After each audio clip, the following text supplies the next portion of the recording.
কেমন আছো বন্ধুরা? আশা করি তোমরা সবাই খুব ভালো আছো আর আমিও অনেক ভালো আছি। আজকে আমি তোমাদেরকে দেখাবো বিরিয়ানি করা। তার জন্য এখানে আমি চাল ভিজিয়ে রেখেছি আর কিছুটা আদা আর রসুন কেটে নিয়েছি, এবার সেটা বেটে নেব।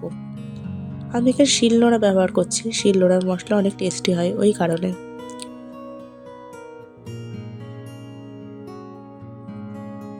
এই যে আমার মশলাগুলো বাটা হয়ে গেছে, এবার আমি মশলাগুলো নামিয়ে নেব শিল থেকে।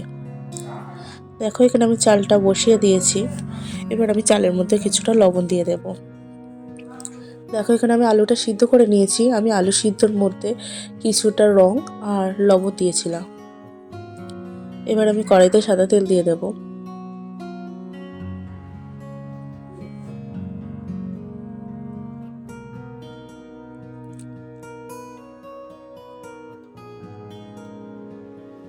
এই যে আমার তেলটা গরম হয়ে গেছে, এবারে এক এক করে আমি আলুগুলো দিয়ে দেব।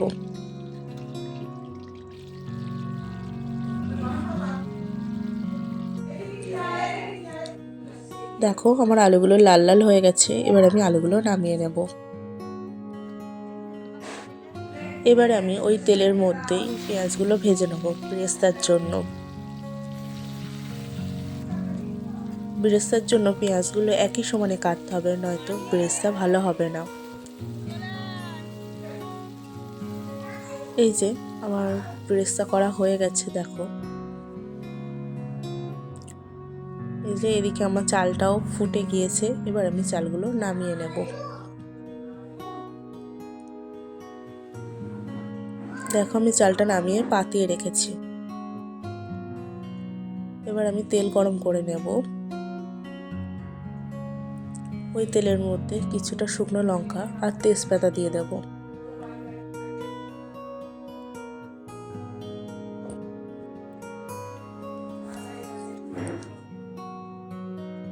এবারে আমি পেঁয়াজ দিয়ে দেব।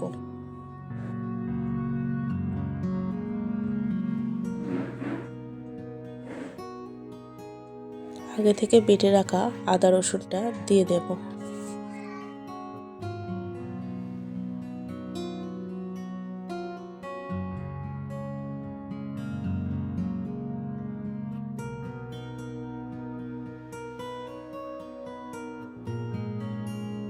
এবার আমি পরিমাণ মতো লবণ দিয়ে নেব।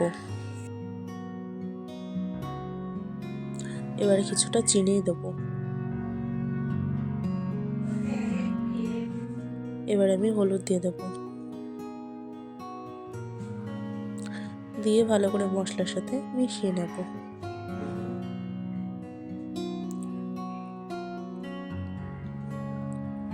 এবার আমি কিছুটা লঙ্কার গুঁড়ো দেব।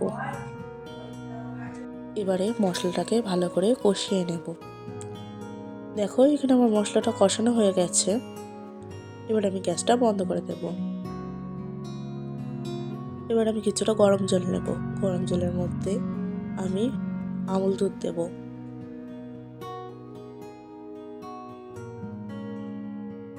এই যে আমার আমুল দুধটা দেওয়া হয়ে গেছে, এবার আমি ভালো করে আমুল দুধটা জলের সাথে মিশিয়ে নেব।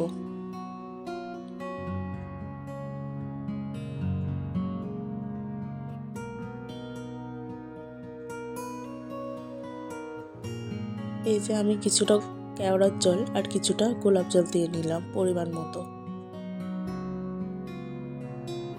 এবার আমি গামলিতে ঘি মাখিয়ে নেব ভালো করে। আগে থেকে করে রাখা মশলাটা আমি প্রথমে দিয়ে নেব।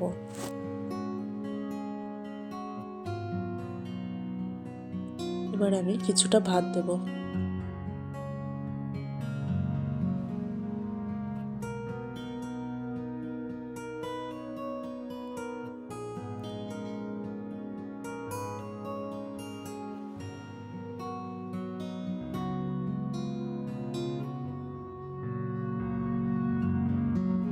এবার আমি বিরিয়ানির মশলা অল্প অল্প করে দেব।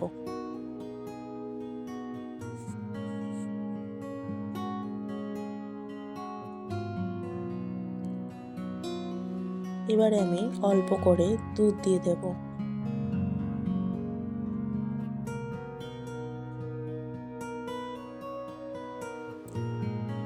এবারে আমি অল্প ঘিও দিয়ে দেব।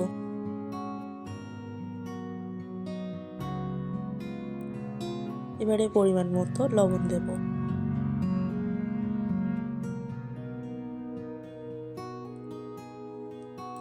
এবার আমি এক এক করে আলুগুলো দিয়ে দেব আর আগে থেকে করে রাখা ব্রেস্তাটা দিয়ে দেব। এবারে ওই দুধের মধ্যে আমি কিছুটা আতর দিয়ে দেব। এবার কিছুটা রং দিয়ে দেব, দিয়ে ভালো করে মিক্সড করে নেব।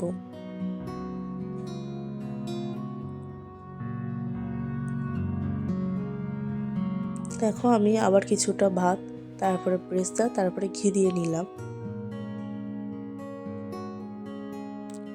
আবারও আমি কিছুটা বিরিয়ানি মশলা ওপর থেকে দিয়ে দেব।